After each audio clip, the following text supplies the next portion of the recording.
Hello, everybody, and thank you for tuning in to the Liberty Report. With me today is Daniel McAdams. Daniel, good to see you. How are you, Dr. Paul? I'm doing fine. Excellent. I thought we'd talk a little bit about Africa. We travel around the world quite frequently, but there's a little bit of stirring there. It might surprise some of our viewers. It would certainly surprise the average American on the street about what's going on. But there was just a few days ago, there was a bombing in Somalia, in Mogadishu, and it was supposed to possibly be related to a bombing and a killing that happened last August that we were involved in. So we're involved in a civil war there. And this might have been a retaliation against the government for the people that were killed back in August. I think 10 people were killed and some children were killed, and they were supposed to be the really bad guys. But it turns out probably not, because there's been talk of monetary compensation and all. But we were involved. We were part of the raid, and it was the Somalia government that was involved in. But it goes to show how one thing leads to another, and in a way this could be an intended consequence that they didn't want, unintended consequence, but it also could be a blowback effort to pay back and to pay back to the government for this killing. So this goes to show that we are very much involved in Africa. And I was just wondering, how many countries are we in Africa? We have an Africa Command now, which is not that long ago that we established the command.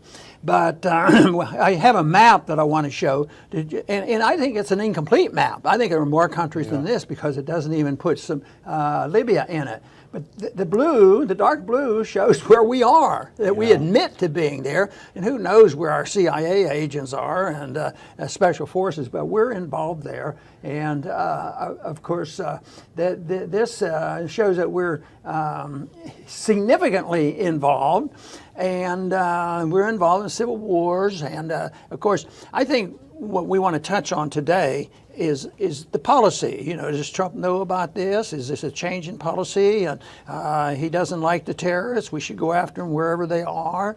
But the military has a lot of discretion, and local people do things that we don't always want them to do. So it's a messy situation, but it shows how it can escalate.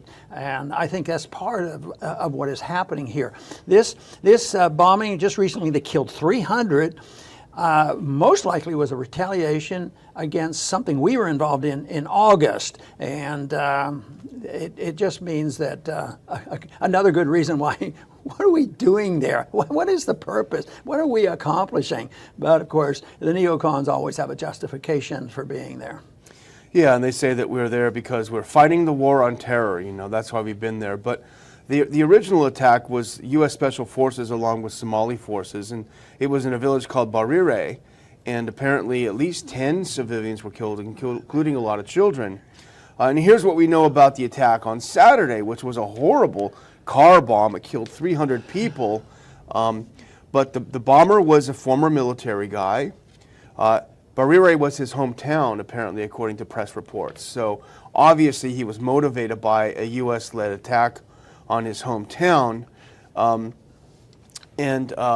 300 were killed. The target was the airport compound, and that's the part of Mogadishu where the UN headquarters, the embassies, and the 22,000 troops, the Africa Peacekeeping Force is involved. So those were the intended targets. There was a mix-up in how they were going to get into the closed-off area, and so the bomb went off not exactly where it was intended to. It went off at a security checkpoint.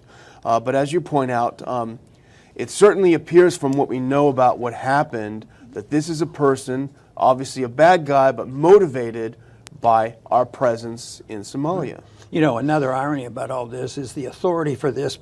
Probably, if they were asked, they don't get asked, and they don't have to explain why we're using military force and being involved. But it's all back to the authority to use military force after 9/11. Yeah, absolutely. I don't think these people in Somalia had much to do with 9/11, but this is the whole thing. But you know what? It does bring up memories, though. In 1993, a short time after Clinton went into office, it was a disaster. A movie was even made, Black Hawk Down, and then then we left because it was such an embarrassing defeat. I mean, even though if you look at the statistics, our side killed a lot of people, but they were able to shoot down a couple Black Hawk helicopters, and this was a big deal. So it was quiescent, but now it's back in the news again, and it'll be coming back, but who knows which country it will be.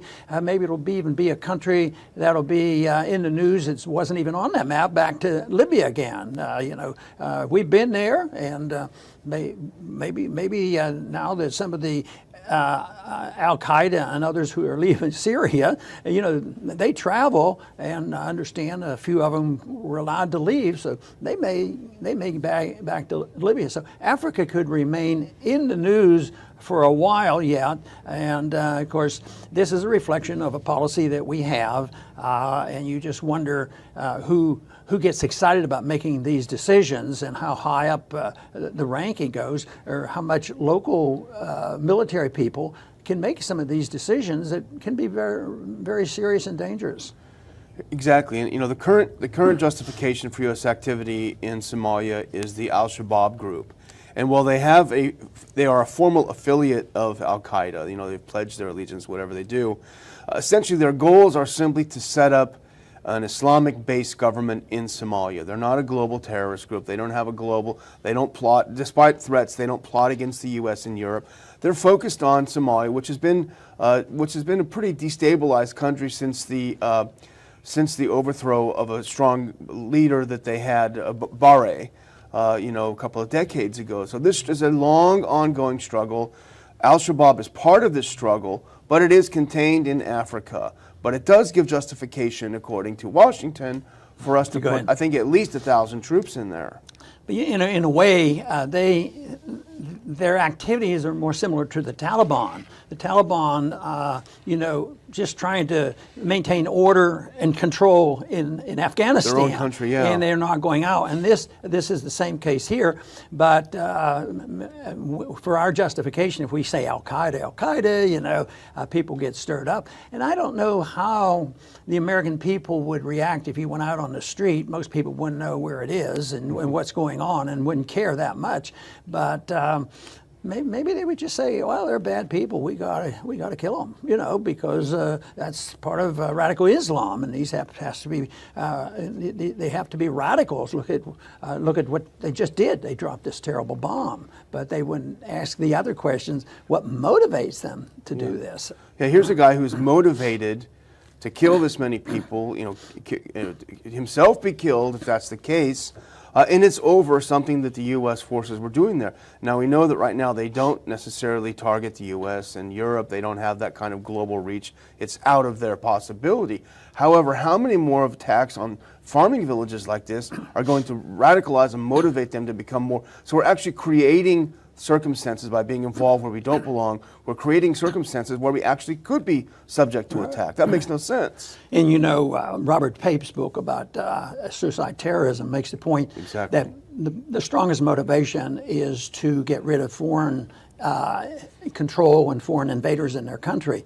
So even though we don't know how many we have there, their interpretation may well be that we being there was a strong motivation for what happened here this last week. And propping up a government that they hate, that we back. But the other issue, and it's an important one, is President Trump's response. And a lot of that is tied up in this, and he's obviously it's the blame doesn't fall squarely on his shoulders. It goes back administration. Obviously, the U.S. getting involved, but President Trump has done a few things that I think are potentially making things worse and potentially making things more dangerous for us here at home. First of all, he's given a lot greater latitude to local field commanders to call in airstrikes. And they may not have the full picture. They're on the ground. They may be influenced by local tribal leaders who have a beef with the next community. This is what happened in Afghanistan a lot. But he's given them blanket. I'm going to trust these guys on the ground.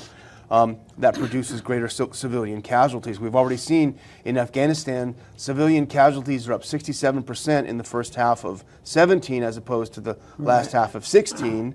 And Trump has named Somalia a zone of active hostilities.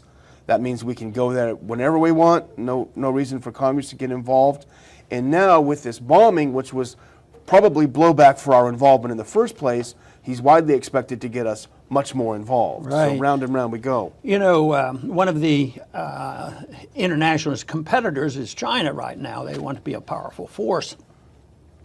And they're involved in some degree in Africa, occasionally with some military, but for the most part, they spend money by trying to get more control of the rare earth elements, which is really a big deal. But most people, including myself, we can't even pronounce most of these elements. But they're very, very significant. And the reports, even up now, says that China might have 95% control of these elements, but they haven't really used this as a weapon in the warfare that goes on, you know, the competitiveness with China. But so it looks to me like here we are, and we look at a map and see how much militarism that we have to impose ourselves. But they actually spend money there, investing and getting control of some of these companies that do this mining, as well as they do their own mining in their country. But these elements and natural resources are important. That's one of, you know, Trump's made the statement about, you know, there are a lot of natural resources in Afghanistan. They don't say, well, there's a lot of oil, but there's natural resources there. Who knows how much oil's there? But that's always a justification. They don't want to say, oh, we're going there to control the world's natural resources. But these rare elements are interesting. I think the contrast between us trying to achieve achieve and control our empire, we have to use up all this military operation and spend a lot of money, where the opposition is doing it a little bit differently. And we always botch it. We come in big with the military. We're gonna take this over. We're gonna take your oil, and we never get it. Look what's happened in Syria and all these places where we're gonna take their stuff. It never works out very well. And Sudan is a great example. The Chinese had made deals with Sudan many years back with their oil, because South Sudan has a lot of oil. And so the U.S. got in there and used its military and its influence, split the two Sudans apart to try to cut China out of South Sudan. And the Chinese went and made a deal with the U.S. proxy South Sudan government. They got the oil anyway. So we're not very good. We're not even very good at an empire. Yeah, right. And in some ways, that's not too bad of an idea, but we still never give up, because we still have a lot of wealth and we still have all the weapons, and people are intimidated by our power and our military and our aggressiveness. But someday that will change, and we might have to deal with the world in a different manner. And of course, I'd like to see that done voluntarily rather than doing it when we're, under duress, when we're having financial problems. But this can't be a good investment for us. I mean, in this narrow sense of us participating in a raid that kills 10 people, a couple kids, who's going to worry about this? So they ignore it. But then it escalates, and if there's a suicide bomber angry at foreigners being involved, which is one of the motivations, then they kill 300 people. And who knows what the next step will be? But right now, it doesn't look like policies will change. I think our policies so far in this administration against terrorism is much more aggressive. And most people say, well, that's good. We have to be more aggressive because these are bad people. But maybe that's only an incitement and a stimulus for more terrorists to present themselves. It motivates them to do it. So it's a losing battle.